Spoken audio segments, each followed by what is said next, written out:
కోరిక తీరకపోతే లోకంలో చాలా సులువైనటువంటి మార్గాన్ని పరాశర సంహిత చెప్పింది. పరాశర మహర్షి నిన్న మీతో మనవి చేసి ఉన్నాను. హనుమకి సంబంధించినటువంటి ఉపాసన రహస్యములనన్నిటినీ క్రోడీకరించి మనకి సంహితా రూపంలో ఇచ్చారు. అందులో చెప్పారు శ్లోక రూప మంత్రం. అది మంత్రం అయితే మళ్ళీ అందరూ చెప్పడానికి సావకాశం కలగకపోవచ్చు, ఎందుకంటే స్వరభేదం ఉంటుంది. కానీ అది శ్లోక రూప మంత్రం. అందుకే తప్పు చెప్పకుండా చెప్తే చాలు. హనుమకి ప్రదక్షిణం చేస్తూ నిశ్శబ్దంగా మాట్లాడకుండా ఆంజనేయం మహావీరం బ్రహ్మ విష్ణు శివాత్మకం తరుణార్క ప్రభం శాంతం ఆంజనేయం నమామ్యహం ఈ శ్లోకం చెప్తూ హనుమకి 108 మాటలు ప్రదక్షిణం చేసి వక్కలతో కాని పువ్వులతో కాని అక్షతలతో కాని మాత్రమే లెక్క పెట్టాలి. కాగితం మీద గుచ్చడం పెన్నుతో కొట్టడం అలా చేయకూడదు. వక్కలు 108 ఓ డబ్బాలో పట్టుకెళ్ళి ఖాళీ డబ్బా పట్టుకెళ్ళి ఈ ఒక ప్రదక్షిణం చేసినప్పుడు మళ్ళీ స్వామి దగ్గరికి రాగానే నిలబడి ఈ శ్లోకం చెప్పడం. ఆంజనేయం మహావీరం బ్రహ్మ విష్ణు శివాత్మకం తరుణార్క ప్రభం శాంతం రామదూతం నమామ్యహం అండం. ఆ వక్క తీసి పక్క డబ్బాలో వేయడం. 108 ఇందులో వక్కలు అందులోకి వచ్చాయంటే 108 ప్రదక్షిణాలు అయిపోయాయి. మళ్ళీ వక్కల డబ్బా పట్టుకుని ఇంటికి వెళ్ళిపోవడం. హనుమ యొక్క ప్రదక్షిణముల చేత ఆయన అనుగ్రహంతో ఎటువంటి కోర్కెలను కూడా ఆయన తీర్చగలిగిన శక్తి కలిగిన వాడు అని అనుభవించిన పెద్దలు చెప్పిన మాట. అలాగే అకస్మాత్తుగా విపరీతమైనటువంటి రోగం ఏదైనా శరీరానికి ఏర్పడి భయం కలిగితే హనుమానంజనాసు నో వాయుపుత్రో మహాబల అకస్మాతా గతోత్పాతం నాశయాసు నమోస్తుతే ఆ శ్లోకం చెప్పాలి. అకస్మాత్తుగా రోగం వచ్చింది, స్వామి నన్ను కాపాడండి, ఈ శ్లోకం చెప్పి ఆయనకి ప్రదక్షిణాలు చెయ్యాలి. హనుమ ప్రదక్షిణముల చేత విశేషమైనటువంటి తృప్తిని పొందుతారు. అటువంటి హనుమకి ప్రదక్షిణాలు చేస్తూ, ప్రదక్షిణం అంటే గబగబ నడవకూడదు, అడుగుల చప్పుడు వినపడకుండా నడవాలి. అలా నడుస్తూ ప్రదక్షిణం చేసి ఈ 2 శ్లోకాలని అవసరాన్ని పట్టి అనుసంధానం చేయడం నేర్చుకుంటే ఆయన అనుగ్రహంతో రోగాన్ని నివారణ చెయ్యగలిగిన వైద్యుడు దొరుకుతాడు అని దాని అర్థం. ఆయన అనుగ్రహంతో రోగం పోతుంది. 2, ఆయన అనుగ్రహంతో ఎటువంటివైనా, అంటే నా ఉద్దేశం గొంతెమ్మ కోరికలు అని కాదు, నేను అమెరికా అధ్యక్షుడిని అయిపోవాలి అన్న కోరిక కాదు. ధార్మికమైన కోరికలు ఏవి ఉంటాయో వాటిని హనుమ తప్పకుండా అనుగ్రహించి తీరుతారు. అది పెద్దలు చెప్పిన మాట, నేను చెప్తున్న మాట కాదు. హనుమ గురించి తులసీదాస్ గారు ఏవి చెప్పారో అవన్నీ కూడా అద్భుతమైనటువంటి విషయాలు. రామచరితమానస్ అంత గొప్ప గ్రంథం. తులసీదాస్ గారిని అనుగ్రహించారు మహానుభావుడు స్వామి హనుమ. అనేకమైనటువంటి అవతారాల్లో ఈ లోకంలో వచ్చి ఎందరినో అనుగ్రహించారు. వారు వచ్చినటువంటి అవతారములు ఎన్నో ఉన్నాయి. అందులో సమర్థ రామదాసు గారిగా వచ్చారు ఒకప్పుడు. నారాయణ అన్నది ఆయన యొక్క అసలు పేరు, ఆ పిల్లవాడికి తల్లిదండ్రులు పెట్టిన పేరు. కానీ ఆ పిల్లవాడు విశేషమైనటువంటి రామభక్తి తత్పరుడయ్యాడు. పెళ్లి నిశ్చయం చేశారు. పిల్లవాడిని పెళ్లిపీటల మీద కూర్చోబెట్టారు. పురోహితుడు ఇక జీలకర్ర బెల్లం పెట్టించడం కోసమని సుముహూర్త సావధాన సులగ్నే సావధాన అంటున్నాడు.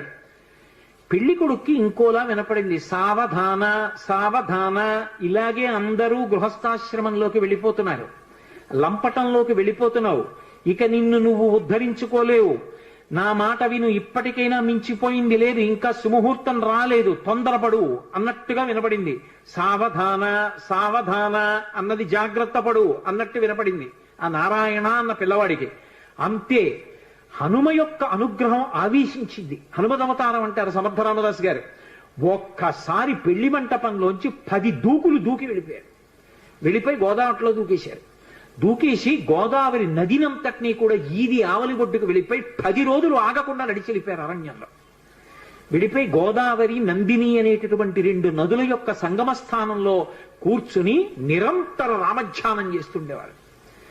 అంత రామధ్యానం చేసి రామదాసు అని పేరు పొందారు. ఒకప్పుడు బదరీ వెళ్ళారు వారు.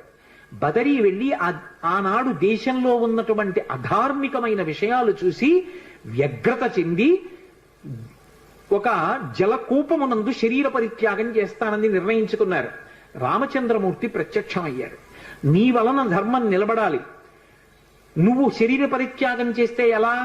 నువ్వు సమర్థుడవు ధర్మం నిలబెట్టడానికి. నీ వలన ఒక వ్యక్తి ధర్మాన్ని నిలబెట్టేవాడు తయారవుతాడు. అందుకే సమర్థ రామదాస్ అన్న పేరుతో లోకంలో వ్యవహరించమన్నారు. సమర్థ రామదాస్ అని పేరు మార్చుకుని హిమాలయ పర్వతాల నుంచి వస్తుంటే ఆయనకి హనుమత్ సాక్షాత్కారం అయింది. సమర్థ రామదాసు గారికి దీక్ష ఎవరిచ్చారు అంటే స్వయంగా హనుమ ఇచ్చారు. ఆయనకి జపమాల, కమండలం, అలాగే కృష్ణాజినం, ఆ దీక్షా వస్త్రాలు, వీటన్నిటినీ కూడా స్వామి హనుమయే అనుగ్రహించారు. ధర్మ సంస్థాపన కోసమని సమర్థ రామదాసు గారు కోదండాన్ని, బాణాన్ని పట్టుకు తిరుగుతుండేవారు. ఒకప్పుడు ఆయన వేదాంత బోధ చేస్తుంటే గోదావరి తీరంలో కొంతమంది బ్రాహ్మణులు వచ్చి ఆయన్ని విమర్శించారు. నువ్వేమో వేదాంత బోధ, పట్టుకున్నది ధనస్సా, చేతిలో బాణమా, ఈ వేదాంతం సత్యమా, ధనస్సు బాణం సత్యమా? వేదాంతం చెప్పేవాడికి ధనస్సు బాణం ఎందుకురా? బహుశా ఈయనకి బాణం ఎక్కువ పెట్టడం కూడా చేత కాదనుకుంటాను, ఉత్తిన అలా బడుగు తిరుగుతున్నాడు అన్నారు. వెంటనే ఆయన బాణాన్ని ఎక్కువ పెట్టి ఆకాశంలో ఎగురుతున్నటువంటి పక్షుల గుంపులో ఒక పక్షిని కొట్టారు. ఆ పక్షికి తగిలేది కింద పడిపోయింది, ప్రాణం వదిలేసింది.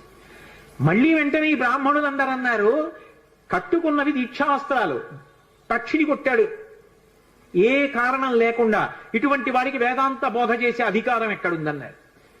వెంటనే ఆయన గోదావరిలో నీళ్లు కమండలంలో ఉన్నాయి, ఆ కమండలంలో నీళ్లు తీసి రామనామం చెప్తూ పక్షి మీద తెల్లారు. అది రివ్వున ఆకాశంలోకి ఎగిరిపోయింది. సమర్థ, అందుకే ఆయన పేరు ముందు బిరుదువాక్యం. ఆయన అఘటనాఘటన సమర్థుడు. అంతటి హనుమదవతారంగా వచ్చి మొత్తం దేశమంతటా కూడా ప్రచారం చేశారు. గుండెల్లో రాముడు, శరీరంలో హనుమ, అది ఆయన నినాదం. అందుకే ప్రతి చోట వ్యాయామ పాఠశాలలు పెట్టారు. వ్యాయామశాలలు పెట్టి అందరూ కూడా వ్యాయామం చేసి మంచి ఆరోగ్యవంతమైన శరీరాన్ని, గుండెల నిండా రామభక్తిని పెంపొందించుకోండి, ధర్మ సంస్థాపన చెయ్యండి. ఊరూరా సమర్థ రామదాసు గారి ప్రబోధమే. అంత గొప్పగా ధర్మవీరుల్ని తయారు చేశారు. అటువంటి సమర్థ రామదాసు గారు ఒకానొకప్పుడు ఛత్రపతి శివాజీ ఇంటికి వెళ్ళారు. వెడితే భిక్ష ఇవ్వాలి కాబట్టి జోలె పట్టారు. శివాజీ వచ్చి ఓ కాగితం చుట్టైన జోలెలో పడేశాడు. రామదాసు గారు తీసి చదివారు. చదివేటప్పటికి తన యావత్ సామ్రాజ్యాన్ని గురువు గారికి అర్పించేస్తున్నాను అని ఉంది. నేను దీక్ష తీసుకున్నవాణ్ణి, నాకెందుకయా, నా ప్రతినిధిగా నువ్వు పరిపాలించు, కానీ రాజ్యాన్ని నాకు ప్రదానం చేశావు కాబట్టి నీ పతాకం మాత్రం కాషాయ వస్త్రంతో ఉండాలని తన కాషాయ వస్త్రాన్ని పతాకంగా ఇచ్చారు. అందుకే ఛత్రపతి శివాజీ పతాకం కాషాయ వస్త్రం. శ్వేతాశ్వం కాషాయ వస్త్రంతో ఆయన తెల్లగుర్రం మీద ఎక్కి కాషాయ పతాకం పట్టుకుని ఎడుతుండేవాడు. అటువంటి మహానుభావుడు. ఒకప్పుడు శివాజీ సమర్థ రామదాసు గారి దర్శనానికి వెళ్ళారు. వెడితే సమర్థ రామదాసు గారు ఆయనకి ప్రసాదం ఇచ్చారు. ఇంటికి వెళ్ళి ఈ ప్రసాదం చూసుకో అన్నారు.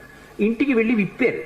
విప్పితే అందులో ఒక మూటలో మట్టి ఉంది, ఒక మూటలో గులకరాళ్ళు ఉన్నాయి, ఒక మూటలో గుర్రపు లద్ది ఉంది, ఒక మూటలో కొబ్బరికాయ ఉంది. ఇంతటి శివాజీ తెల్లబోయాడు. ఏమిటి ప్రసాదం, ఎందుకు ఇచ్చారు గురువు గారని? మహాతల్లులు ఈ లోకంలో బిడ్డల్ని కన్న తల్లులు భారతదేశంలో ఎంత గొప్ప వాళ్ళని తయారు చేశారో. వెంటనే ఆ తల్లి వచ్చింది, జీజీబాయి వచ్చి ఆవిడంది, సమర్థ రామదాసు గారు ఏదైనా ఇచ్చారు అంటే అది ఉత్తినే పోయేది కాదు. ఎందుకు ఇచ్చారో తెలుసా? మహానుభావుడు ఆయన మట్టి ఇచ్చారు అంటే నువ్వు భూపతివికా, రాజ్య పరిపాలన చెయ్యి, ధార్మికంగా అని ఇచ్చారు. ఆయన గులకరాళ్ళు ఇచ్చారు, కొండల మీద కోటలు కట్టమని ఆదేశం. గుర్రపు లద్దెనిచ్చారు అంటే ఆశ్విక దళాల్ని ఎక్కువగా పెంచుకోమని అర్థం. కొబ్బరికాయ ఇచ్చారు, మనసులో మధురంగా ఉండి పైకి చాలా గంభీరంగా కఠినంగా ఉండు, అప్పుడు కానీ వ్యవస్థ అదుపులో ఉండదని నీకు చెప్తున్నారు. ఈ 4 సందేశాలు నీకు చెప్పడానికి 4 రకాల ప్రసాదం ఇచ్చారని చెప్పారు. సమర్థ రామదాసు గారు చిట్ట రామచంద్రమూర్తి యొక్క నామం చెప్తూ ఆయన రామచంద్రమూర్తి యొక్క మూర్తి పాదముల మీద తలపెట్టి శరీరాన్ని విడిచిపెట్టారు. హనుమయే ఈ దేశంలో ధర్మాన్ని నిలబెట్టడానికి ఒకప్పుడు సమర్థ రామదాసుగా వచ్చారు. ఎందరూ పొందారండి హనుమత్ సాక్షాత్కారం. ద్వైతమతావలంబకులు మహానుభావులు రాఘవేంద్ర స్వామి వారు హనుమ యొక్క సాక్షాత్కారాన్ని పొందారు. ఆయన్ని చిన్నతనంలో వెంకటనాథుడు అని పిలుస్తుండేవారు. ఆయన కటిక పేదరికం అనుభవించారు.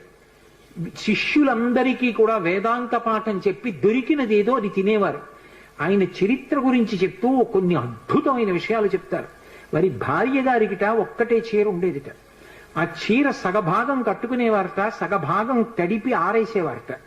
అవతలది ఆరితే ఆ ముక్క కట్టుకుని ఈ ముక్క ఆరేసుకునేవారట ఆవిడ. అయినా సరే దరిద్రాన్ని పక్కన పెట్టి భర్త గారిని అనుగమించినటువంటి మహాపతివ్రత.